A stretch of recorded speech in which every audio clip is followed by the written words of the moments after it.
یہ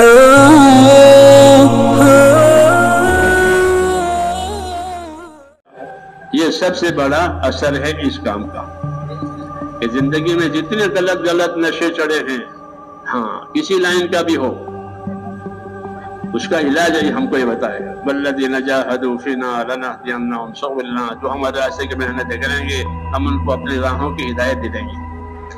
ضمانت دی ہے اللہ نے کہ ہم ان کو اپنے راہوں کی ہدایت دینے کی، لیکن دیں گے محنت کرنے والوں کو۔ اس لیے محنت کرنی ہے دین کی، سیکھنے کی، سکھانے کی، اپنی زندگی میں عمل لانے کی، ہاں جان مال سے، تو پھر اپنی اپنی محنت کے بقدر اس کا اثر ہوگا۔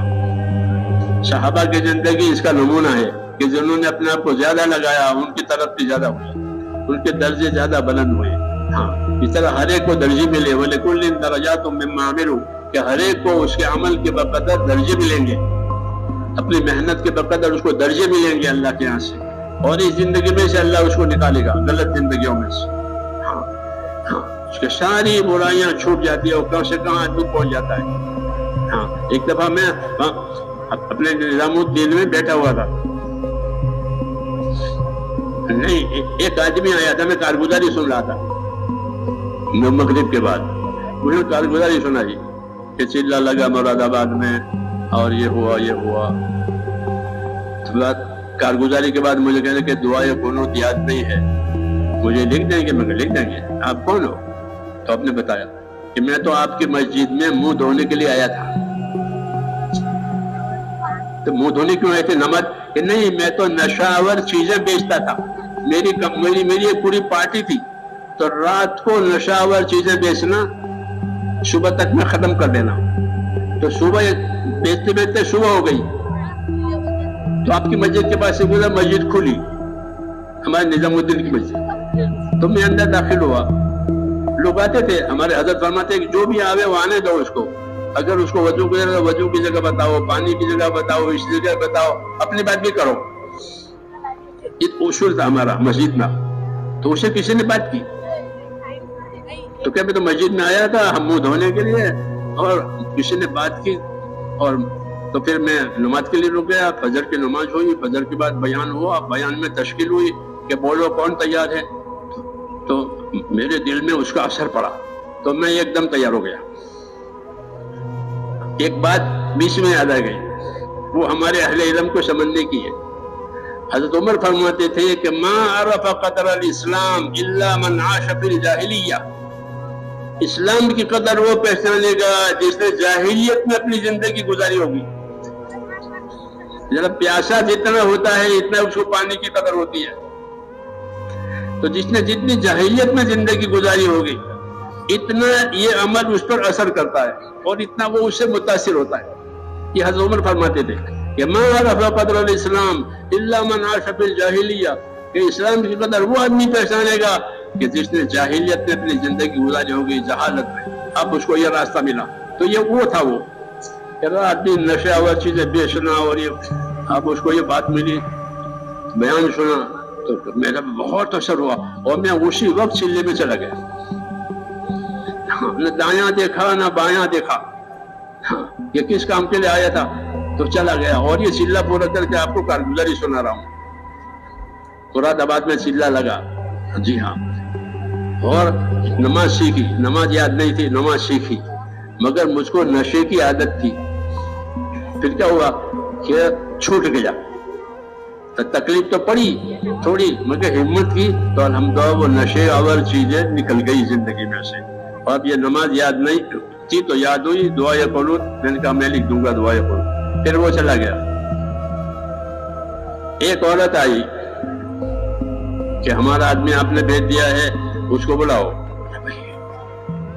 ارے کیا قصہ ہے؟ معلوم ہے وہی ہے وہ۔ تو اس کو سمجھا بجھا کر، وہ بھی اور دونوں بھائی بہن آئے تھے، تو اس کو سمجھا کر بھیج دیا اندر سے لوگوں نے۔ پھر معلوم ہو کہ یہ وہی آدمی ہے جو ابھی چلے میں چلا گیا، یہ اس کی بیوی ہے، یہ اس کا بیوی کا بھائی ہے۔ ان کو سمجھا، یہ چلہ کے بعد آیا، چلے آدمی ایسا کہ چلہ گزرتا ہوگا، نہ بیوی کو نہ ان کا کھانا پانی خرچہ، کہ میرے گھر میں کوئی بھوکا نہیں مرتا، یوں کرنا، مجھے تو سب کچھ ملا ہے، پیسے، لیکن میری زندگی خراب۔ اس لیے میں نے اپنی زندگی کا علاج کرنے کا راستہ کیا. پھر وہ 4 مہینے کے لیے چلا گیا. ہاں اور 4 مہینے اس نے پورے کیے. ہاں اور کہا کہ بیوی تو ضد میں آئی تھی، ورنہ وہ جو وہ 3 ویلر ہے لے کر آئے تھے وہ تو میں نے ہی دلایا ہے اس کے بھائی کو کمانے کے لیے. تو کوئی ہمارے یہاں غریب نہیں ہے، لیکن بیوی ضد میں آئی تھی.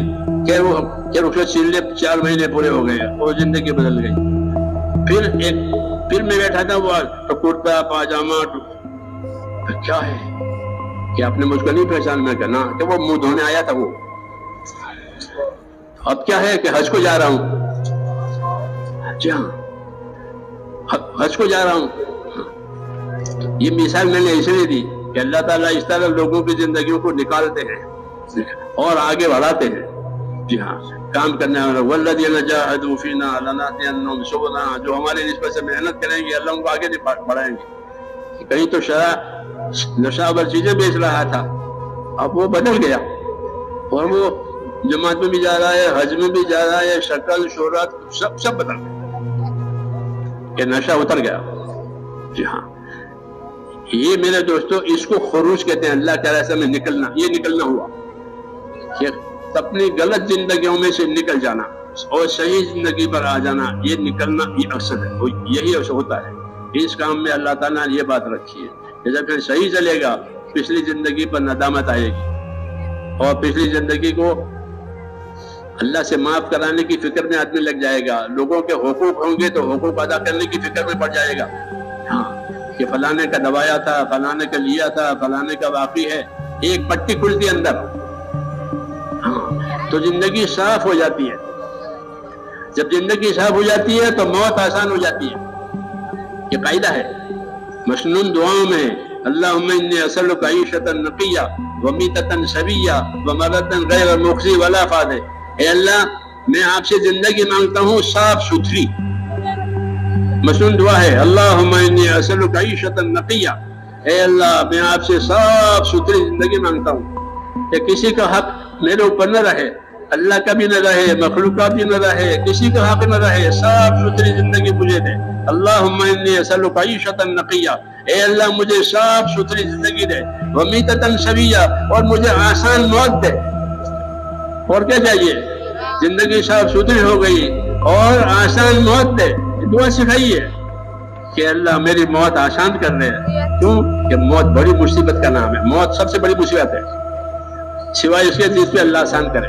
تو یہ مانگ رہا ہے کہ اللہ زندگی صاف ستھری ہو جاوے اور میری موت آسان ہو جاوے. اور میرا تیری طرف لوٹنا ایسا نہ ہو کہ میری رسوائی ہو، میری ذلت ہو تیرے دربار میں. ایسی رسوائی ایسا لوٹنا نہ ہو. میرا لوٹنا تیرے سامنے صحیح ہو. یہ دعا مانگی ہے تو یہ ہو جاتا ہے میرے لوگوں کہ زندگی صاف ستھری ہو جاتی ہے، موت ہلکی ہو جاتی ہے، موت آسان ہو جاتی ہے دین کی وجہ سے. اس لیے میرے دوستو ایک تو اپنی زندگی اس کام پر لگانی ہے،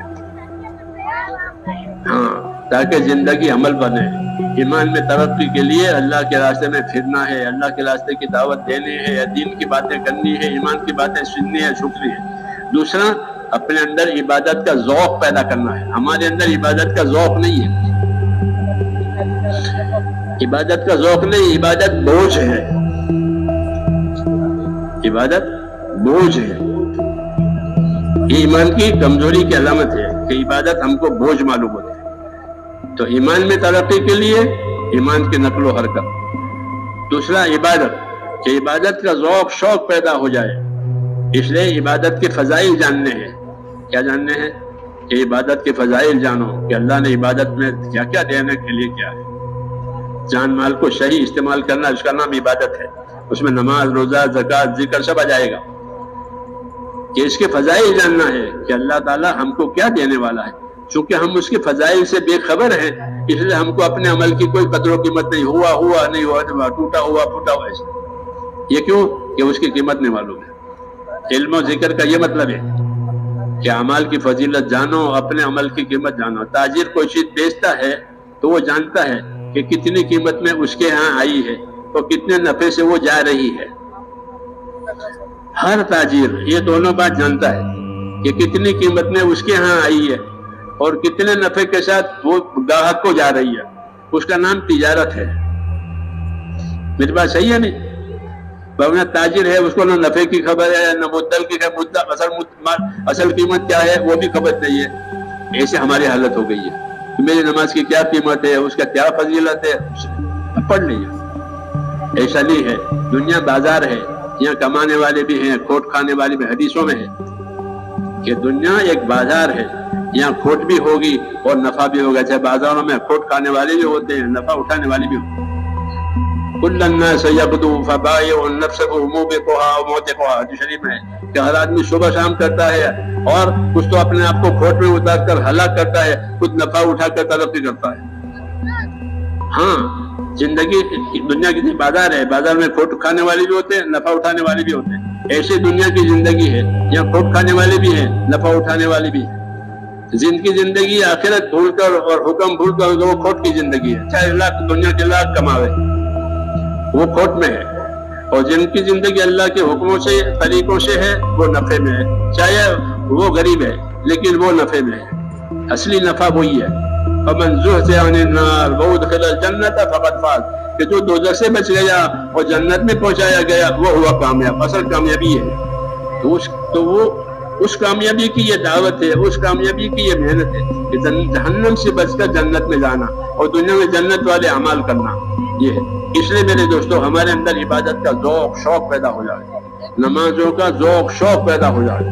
یہ نہیں کہ ضروری نماز پڑھ لیں, سنت وطر پڑھ لیں چلو, ایسا نہیں ہے. اپنے اندر عبادتوں کا ذوق پیدا کریں. اللہ نے عبادت کے لیے پیدا کیا ہے, اور عبادت میں سب سے اونچی عبادت نماز ہے کہ نماز کی وجہ سے باقی عبادتوں کی صلاحیت پیدا ہوگی.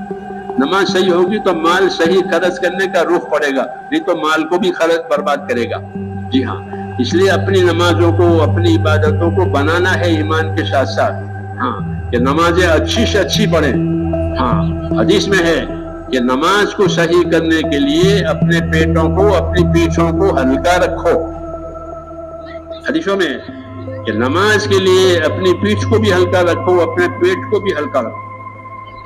کہ پیٹ کو ہلکا رکھنے کا مطلب تو ظاہر ہے کہ زیادہ کھائے گا تو کیا نماز پڑھے گا, اس کا کیا نماز جی لگے گا, پیٹ بھرا ہوا ہے. اور پیٹ کو ہلکا رکھنے کا مطلب یہ ہے کہ زیادہ قضیے جھگڑے اپنے ساتھ دنیا کے نہ رکھو, نہیں تو ہوگا نماز میں اور وہ قضیے اس کو کھینچیں گے پیچھے سے, یہ کام ہے, یہ کام ہے, یہ کام ہے, یہ کام ہے. اس لیے فرمایا اپنی نمازوں کو صحیح رکھنے کے لیے پیٹ کو پیٹھ کو ہلکا رکھو, زیادہ جھگڑے اپنے ساتھ مت رکھو, زیادہ اپنے ساتھ, کیونکہ عبادت کے لیے پیدا ہوئے ہیں. باقی تو سب ضرورت کی چیزیں ہیں. ضرورت اس کو کہتے ہیں جو موت پر ختم ہو جاوے, اس کا نام ضرورت. ضرورت کس کو کہتے ہیں؟ موت پر ختم, اس کا نام ضرورت. تو تمام چیزیں ضرورت کے لیے, موت پر اسے کوئی تعلق نہیں رہے گا, سب ختم. ضرورت ہے.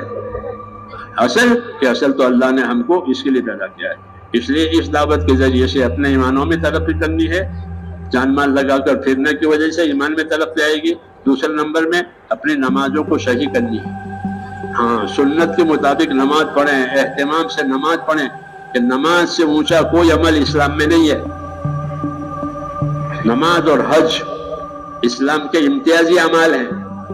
جی ہاں, باقی خیرات صدقہ روزے دوسری قومیں بھی رکھتی ہے, یہود نصارہ بھی روزے رکھتے ہیں. جی ہاں, نماز اور حج, اس لیے اپنی نمازوں کو بنانا ہے. دعوت میں خصوصاً دعوت دینے والے, اللہ کے راستے میں چلنے چلانے والے, ان کی نمازیں اچھی سے اچھی ہونی چاہیے, نمونے والی. صحابہ کو نماز کا انہماک تھا. کیا تھا انہماک؟ یعنی حد درجہ مشغولی. تراہم رکعا سجدا, یہ کہا صحابہ کے بارے میں کہ محمد کے اصحاب کہ ان کو آپ دیکھو گے رکوع اور سجدوں میں پاؤ گے. رکوع اور سجدہ یہ دو رکن نماز میں ہی ہوتے ہیں, دوسرے کسی رکن میں نہیں ہے. حج میں رکوع سجدہ نہیں ہے, روزے میں رکوع سجدہ نہیں ہے, کہیں رکوع سجدہ نماز میں ہے. رکوع اور سجدہ نماز کا امتیازی رکن ہے. اس کا ذکر کیا کہ تم اصحاب محمد کو دیکھو گے کہ وہ رکوع میں اور سجدوں میں ہوں گے, یعنی نمازوں میں ہوں. تو ان کا بڑا کام تھا کہ وہ ان کی نمازیں اونچی سے اونچی, اچھی سے اچھی, اس لیے ان کو پیش کیا اللہ تعالیٰ نے. یہ ہمارے لیے دعوت ہے کہ اپنے ایمان میں ترقی کے لیے اللہ کے راستے کی نقل و حرکت اور اپنی نمازوں کو صحیح بنانا. اپنی نمازوں کو, کیونکہ نماز پوری زندگی پر اثر ڈالے گی. نماز نور ہے, روشنی ہوگی تو پوری فضا میں روشنی ہو جائے. حدیث میں ہے کہ نماز تو نور ہے، اس لیے اپنی زندگی کو نورانی بنانے کے لیے اس لیے اپنی نمازوں کو اچھی سے اچھی پڑھنا، پابندی کے ساتھ پڑھنا، جماعت کے ساتھ پڑھنا، سنت کے ساتھ پڑھنا. اس کے انعامات ہے، نماز کے انعامات ہے. اپنے گھر سے وضو کر کے چلا ہے تو ایسا ہے جیسے اپنے گھر سے احرام باندھ کر مسجد جا رہا ہے. گھر سے وضو کرنا یہ مثال کہ گھر سے وضو کر کے چلا ہے تو ایسا ہے جیسے گھر سے احرام باندھ کر حج کو جا رہا ہے. گھر سے وضو کرنے کی یہ فضیلت. پھر ہر قدم پر نیکی، ہر قدم پر درجہ بلند ہوگا، ہر قدم پر ایک خطا معاف ہوگی. مسجد میں جائے گا تو اللہ کا مہمان ہوگا. خالی بیٹھے گا اعتکاف کے لیے تو اعتکاف کا ثواب ملے گا، نماز کا انتظار کرے گا تو انتظار کا ثواب ملے گا. خیر ہی خیر ہے. اس لیے اپنی نمازوں کو اچھی سے اچھی بنانا، سیکھ کر کے سمجھ کر کے سنت کے مطابق نماز بنانا. کہ نماز پوری زندگی پر اثر ڈالتی ہے. تو اس کے لیے علم و ذکر ہے کہ نماز کا علم بھی ہو، پھر نماز کی چیزیں یاد بھی ہو، صحیح ہو کہ نماز پابندی سے پڑھیں، نماز کی دعوت بھی دیں تو لوگوں کو. اپنی زندگی میں نماز لانا، دوسروں کی زندگی میں نماز آوے، اپنی زندگی میں دین لانا، دوسروں کی زندگی میں اس کے لیے کام ہے. جو دین ہمارے پاس ہے وہ دوسروں میں آوے. یہ نمازیں اچھی سے اچھی پڑھنی، پابندی کے ساتھ سیکھ کر کے، ہاں صحیح، تاکہ نمازوں کے اثرات ہیں. اگر نمازیں صحیح ہو گئی تو اللہ کی مدد اترے گی. انی معکم لئن اقمتم الصلاۃ وآتیتم الزکاۃ وآمنتم برسلی. یہ انعام ہے کہ میں تمہارے ساتھ ہوں. اللہ کہتے ہیں آخری بات ہے کہ میں تمہارے ساتھ ہوں. اللہ سے بڑھ کر کون؟ کہ میں تمہارے ساتھ ہوں. اگر تم نماز قائم کرنے والے، زکات دینے والے، رسول کی اطاعت کرنے والے بنو تو میں ہی تمہارے ساتھ ہوں. پھر تمہیں کسی کے ساتھ کی ضرورت نہیں ہے. بہت بڑا انعام ہے نماز قائم کرنے پر. اس لیے میرے بھائیوں، ایک تو نمازوں کا اہتمام کرنا ہے کہ نمازیں سیکھ کر کے اور سمجھ کر کے اچھی طرح ادا کرنی ہے. یہ دعوت ہے. اس لیے جماعتوں میں پھیرنا ہے تاکہ سیکھیں، سمجھیں، یاد کریں. دوسرا، دنیا کو اللہ تعالیٰ نے حقوق ادا کرنے کی جگہ بتایا ہے کہ یہاں حقوق ادا ہوں گے. دنیا دارالحقوق ہے تو دوسروں کے حق ادا کرنا. دوسروں کا کیا حق ہے میرے اوپر؟ یہ آج تو حق کی لڑائی ہے، میرا حق ہے، میرا حق ہے. تو حق مانگنے کی لڑائیاں، اگر حق دینے کا رواج پڑے تو لڑائی ختم ہو جائے کہ بھائی آپ کا حق ہے لے لو. تو کیا جھگڑا ہے؟ حضور صلی اللہ علیہ وسلم نے ایک قصہ سنایا صحابہ کو. صبح کی نماز کے بعد بیٹھ جاتے تھے آپ صلی اللہ علیہ وسلم اور بات ہوتی جیسے ہمارے صبح بیان ہوتے ہیں نا. تو ایک دن قصہ سنایا کہ تم سے پہلے زمانے میں ایک آدمی تھا، اس نے اپنا ایک زمین بیچی. خریدنے والے نے خریدی، ہو گیا سودا.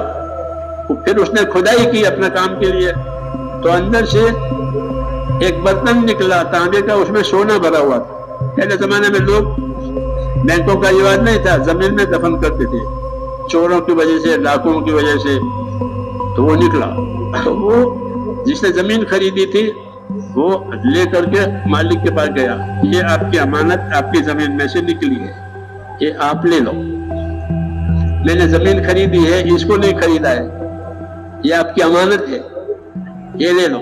اس نے کہا میں نے تو زمین بیچی ہے، جو زمین ہے وہ سب بیچا ہے، میرا نہیں ہے، یہ آپ کا ہے. وہ بھی لینے کو تیار نہیں، یہ بھی لینے کو تیار نہیں، کیونکہ میرا ہے نہیں، میں کیسے لوں؟ اس کو امانت داری کہتے ہیں.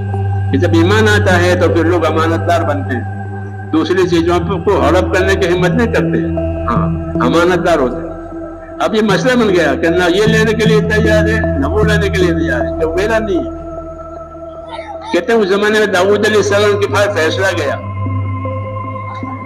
داؤد علیہ السلام نے فرمایا، دونوں کی باتیں سنی کہ تمہارے کوئی اولاد ہیں؟ ایک نے کہا بیٹا ہے، ان کا بیٹی ہے، کہ شادی کرا دو، یہ دولت ان کو دے دو.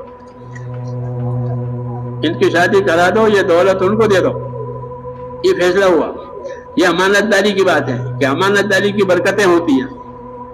ہاں نہیں تو خون خرابہ ہو جاتا کہ تو کون میری ہے. ہاں yes.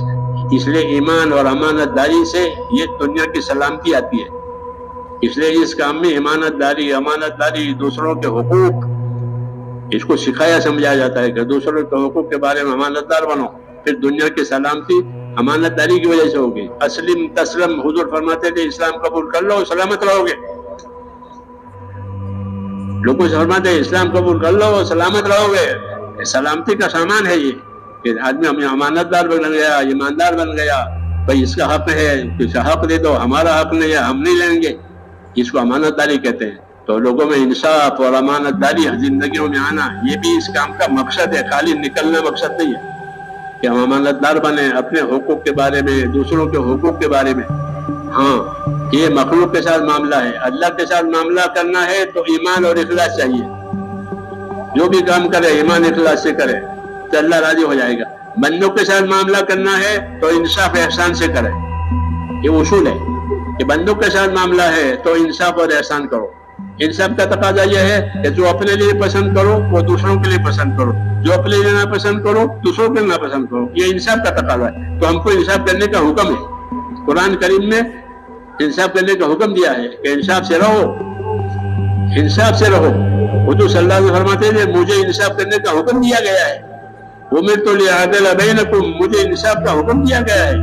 تو انصاف سے رہنا تاکہ حقوق کی پائمالی نہ ہو, حقوق کی ادائیگی ہو. اور انصاف سے اوپر احسان کرنا کہ میری ذات سے, میری جان سے, میرے مال سے دوسروں کو فائدہ ہو جائے. مجھے ان سے فائدہ نہیں لینا ہے, میری جان مال سے دوسروں کو فائدہ ہو جائے. انسان کو بھی, جانور کو بھی, کتے کو بھی پانی پلانے والے کو جنت ملتی ہے. حدیثوں میں نہیں کہ کتے کو پانی پلایا. تو مخلوق کے ساتھ احسان کرنے کا حکم ہے ہماری دعوت میں کہ مخلوق کے ساتھ احسان کرو, اپنی ذات سے دوسروں کے ساتھ بھلائی کرو, دوسروں کا نفع سوچو. ہاں تو جب تم زمین والوں پر رحم کرو گے آسمان والا تم پر رحم کرے گا. حدیثوں میں کہ زمین والوں پر رحم کرو آسمان والا تم پر رحم کرے گا.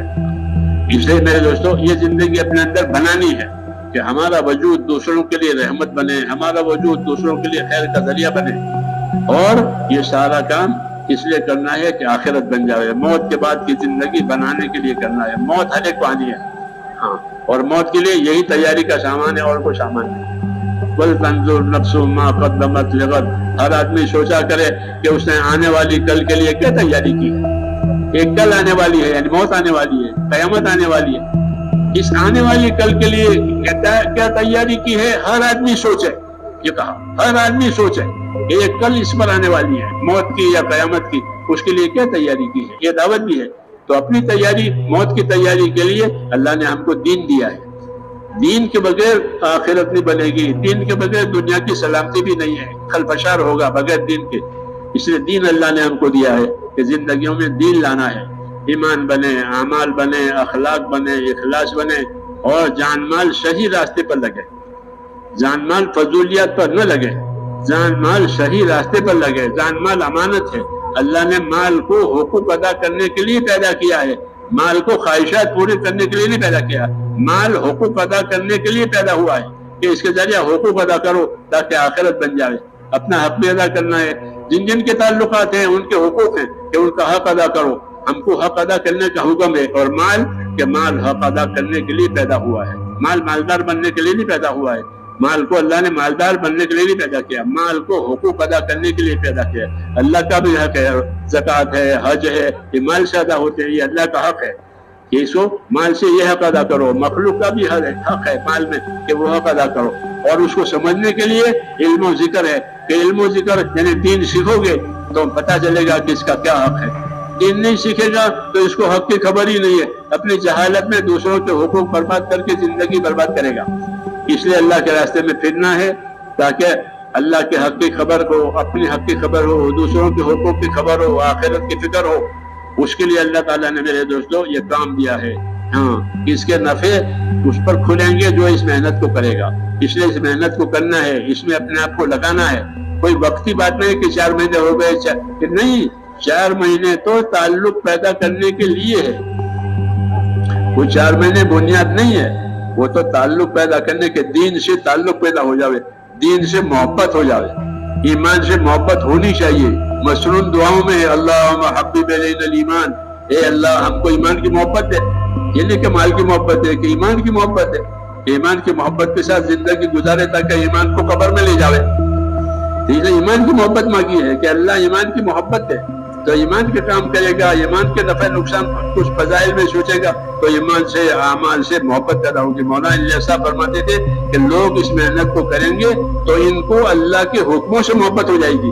جیسے چیزوں سے محبت ہو گئی ہے، اگر یہ اس کام کو کریں گے تو اللہ کے حکموں سے محبت ہوگی، نمازوں سے محبت ہوگی، صدقہ خیرات سے محبت ہوگی، ذکر تلاوت سے محبت ہوگی، دعا سے محبت ہوگی، توبہ سے محبت ہوگی، ان چیزوں سے محبت ہو جائے گی اگر یہ کام کریں گے تو۔ اب یہ کرتے نہیں تو اس کی محبت بھی نہیں ہے، یہ بوجھ بنی ہوئی ہے، لیکن اس کام کو کریں گے تو فرمایا اللہ کے حکموں سے محبت ہو جائے گی، ایمان سے محبت ہو جائے گی، یہ اس کی برکت ہے۔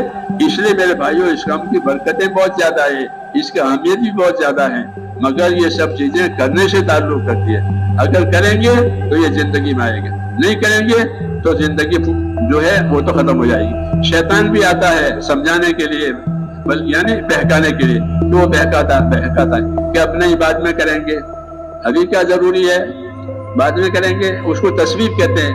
ہاں، شیطان کا کام ہے، تسویف ہے، تخویف ہے، مختلف کتابوں میں کہ تسویف یعنی بعد میں کریں گے، ٹال لیں گے، کبھی نہیں بعد میں کریں گے، اور ٹال دیا تو موقع ہاتھ سے نکل گیا، یا پھر زندگی ہاتھ سے نکل گئی، دو ہوتے، کبھی موقع نکل جاتا ہے، کبھی زندگی نکل جاتی ہے اور آدمی محروم ہوتا ہے۔ اس لیے یہ کام ٹالنے کے لیے نہیں ہے، اپنے آپ کو ڈالنے کے لیے، اور اس سے بچنے کے لیے غلط بہانے نہیں بنانے ہیں۔ منع ہے کہ غلط بہانے نہ بناؤ، غلط عذر مت تیار کرو۔ اگر غلط بہانے بناؤ گے تو وہ بہانے سچ ہو جائیں گے کہ میری طبیعت اچھی نہیں ہے، میں بیمار ہوں، بہانہ ہے۔